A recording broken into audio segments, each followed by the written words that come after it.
I really am humbled that you have responded so well to our podcast. It was Walker's idea, and I fought it, and he assured me that there was a marketplace for it. That was the first chapter. This is great. But the interesting thing is he also mentioned that he hears from people all the time who say, you know, I want more, I want more. And obviously there is more. The bonus subscription will allow you to hear the unedited versions of the podcast if you want to go deeper. And then in addition, we're going to start a series of conversations with actors. And I've spoken to my former student, Mark Ruffalo, and Margot Martindale, that I've directed, Chris Carmack, who's now in Grey's Anatomy, Sean Astin, who obviously was in Lord of the Rings. And as a bonus subscriber, you will be able to write in questions. Other benefits include video episodes, chapters of Milton's next book, and personal audio responses to your acting questions. Sign up today at idon'tneedanactingclass.com.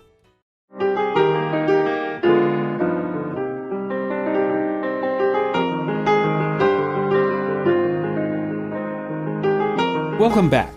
This is Milton Justice and my podcast, I Don't Need an Acting Class, based on my yet-to-be-published book, I Don't Need an Acting Class. The chapter I wanted to talk about today is a chapter that I called 2 + 2 = 4-ish. The impulse for this chapter has to do with fighting the need for a methodology that is mathematical. It's just a weird thing with acting. Man, it's like something that works one time is not going to work another time. You have to work at it, you have to work at it, you have to work at it. I'm old and I'm still working at it, and I'm still trying to figure something out, and I'm still learning from it, and I still learn things from being in class. What I do know is that it's so depressing. In fact, it's so depressing everyone should give up acting.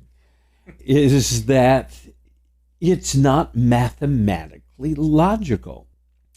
I have no idea where this fits in. However, there's an interview with Stephen Sondheim, and this is the clearest I have ever heard it.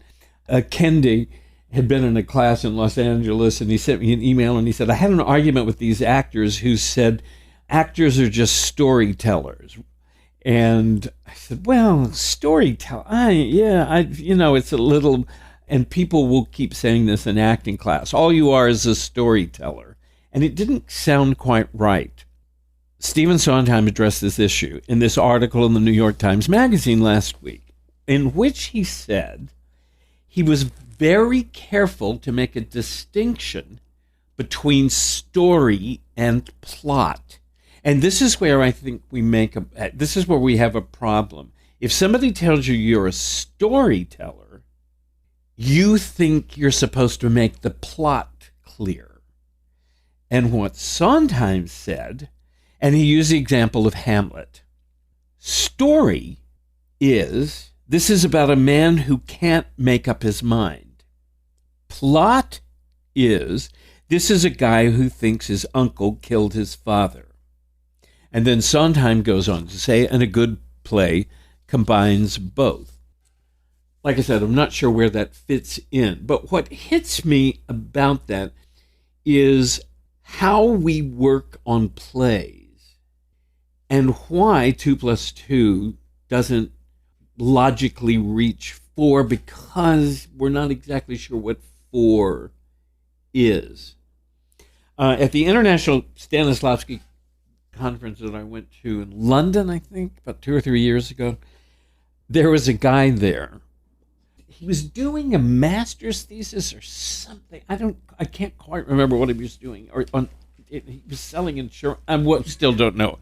And he was trying to figure out how acting fit into insurance or some damn thing. Then at one particular point, he said, exactly what do you study in acting? And I thought it was such an interesting question from a non-actor. And it's like, people must wonder what it is that we do. At any rate, I started with explaining to him that acting is not math, and that the difficulty in an art form is that you are trying to build out of nothing something. You are trying to, there's an empty space, there is an empty page, there is a page of text, and nothing exists. And so what you're trying to do is then build it. In an odd sense, it is what Stephen Sondheim is talking about in the article. What is this about? And it is not about the plot. And boy, all the time, I say to an actor, so what's the scene about? They'll report the plot. Or if you ask a writer, what is your play about? They'll say it's about 2 hours. But it is how we think. Getting into the depth of what it is about is really what it's about. And boy, when you get really, really smart about it, you really do know that it is not a plot problem. There are plot problems, but it's a soul problem. And that takes a while. That takes a while to dig into. It, of course, and everything keeps coming back and keeps coming back and keeps coming back, that acting is not about an intelligent rendering of the words. I mean, I have a feeling everybody knows that, but boy, it's like, it's difficult to fight this particular impulse. The playwright gives us a world. Sometimes we get the world right away. Sometimes we have to really dig into the world. Well, and to me, it's the joy of it. I love it. In my scene study class at the moment, part of what we're doing is really looking at the world the scene is in. Lengthy conversation last night. Greg is doing a scene from John Robin Bates' play called The Substance of Fire. Lengthy discussion of the relationship between a father and a son. I mean, this is the kind of thing, this is a long discussion. This is a big discussion. Is the son trying to make the father proud? Is the son trying to prove something to the father? Is the son trying to take over from the father? It's like books are written on the relationship between fathers and sons. Massive books are written.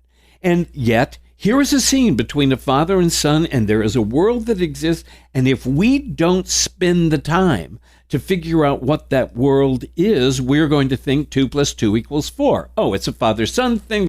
He obviously is trying to make his father proud. So it's nothing is cookie cutter like that. It takes a lot of work. Certainly, it's a different thing between they sent me a script today. They want me to put myself on tape by the end of the day today, or it's due tomorrow. Then you begin to figure out, I can do this, I can do this, I can do this, I can do this. Also, you're in luck because most screenplays and most television scripts are absolutely cliches. And so all you're trying to do is to take a cliche and turn it into an archetype, not a cliche, so that you don't get caught doing a cliche, which is its own ability. But with a play, you're really dealing with big human issues. And I think that's what the audience goes to the theater for. The audience goes to the theater to see human beings in conflicts of the soul. I mean, God, nobody likes an action movie more than I do, but it's because I find them relaxing. It's, there's a tension and there's an orchestra playing and, will the Terminator beat the other Terminator to the steel mill?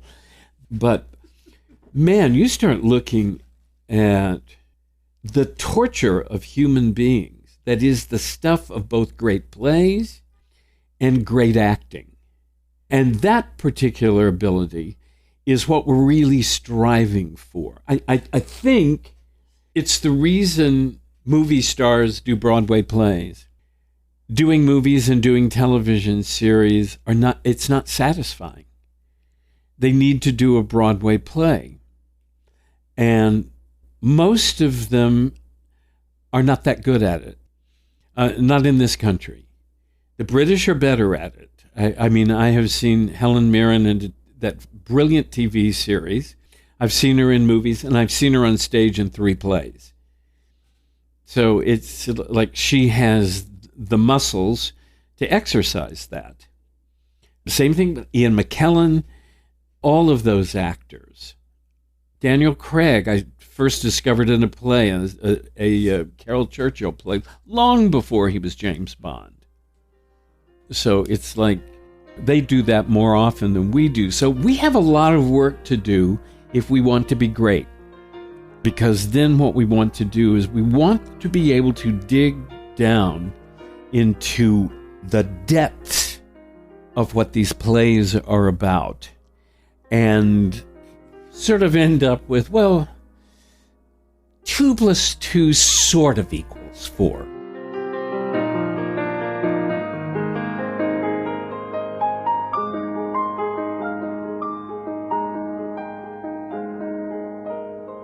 Hi, everybody. It's Walker Vreeland. I'm the producer of I Don't Need an Acting Class with Milton Justice. Director of online media is Evan Solers, and music is provided by David DeJuice. If you have a question or comment you'd like Milton to address on an upcoming episode, email us at questionsformilton@gmail.com. Again, that's questionsformilton@gmail.com. And if you like the podcast, please subscribe and leave a review. Thanks so much for listening.